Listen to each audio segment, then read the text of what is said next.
November 6, 1968, African Americans came together with other minority groups to strike until their demands were met.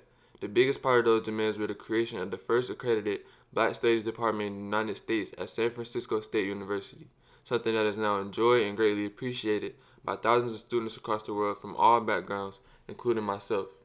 It was on strike till March 21, 1969, making the 5-month-long strike the longest student demonstration in this country's history. They stood on the foundation of the rich histories of Africans in San Francisco and around the world, who always found a way to stand out no matter their oppression, and whose hard work always set them apart from the historically diverse crowd in San Francisco. Before these days in 2022, where the African population and impact in San Francisco is currently being colonized and gentrified and pushed out, all the way back in the 1870s, white hotel workers was already threatening to strike if Africans were allowed to hold their places they had too quickly earned in the hotel industry.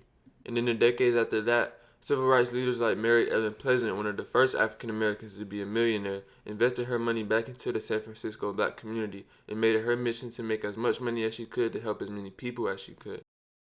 After her, leaders like Charles Augustus would lead Don't Buy Where You Can't Work campaigns for the large population of over 40,000 Africans who had came to San Francisco getting work during the war and had been largely displaced after the war, with almost 30% of them unemployed.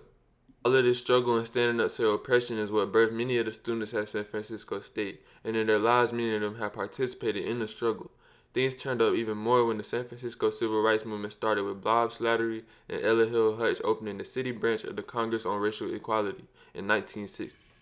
Will Usery worked closely as the chair of CORE from 61 to 63, with Dr. Nathaniel Burberry, the leader of the local NAACP, which is one of the only NAACP chapters that was militant and worked with smaller grassroots movements to lead campaigns for jobs, education, and black liberation as a whole.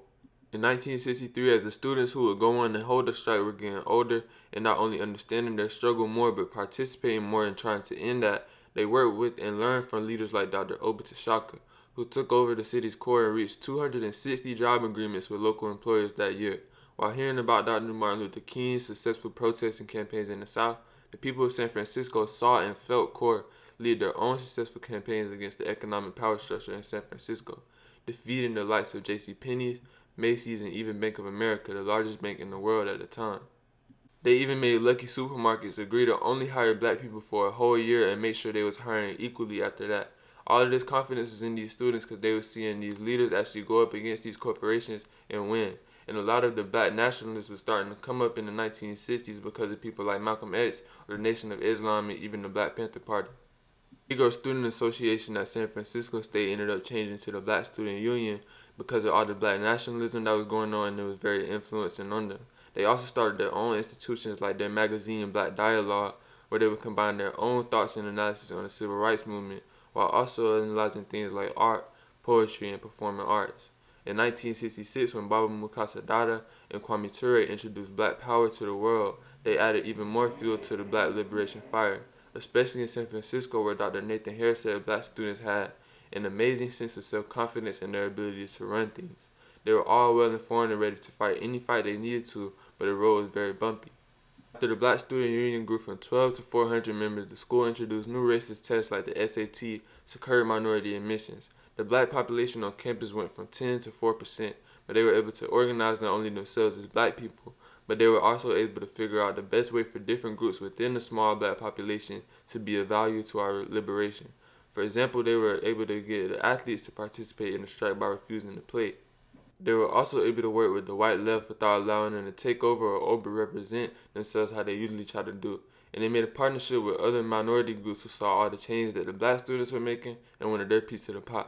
The Black Student Union was able to get control of the school's tutorial program, where students were able to teach their own classes. They replaced 250 white students who were teaching in their tutorial program with 250 black students, and they started to teach what would be the foundations of Africana studies. But doing things through the tutorial program, the school would give them no money. They couldn't hire any teachers and they couldn't give any degrees. They saw more and more the need for a fully accredited Black Studies program that would counter the traditional Eurocentric power structure that had a foothold on all of the educational institutions in the country.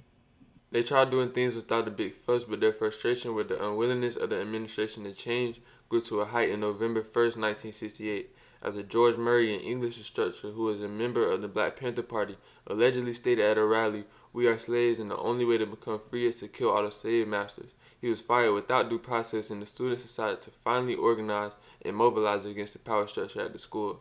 They had 10 demands, and the third world students threw in 5 of their own as well.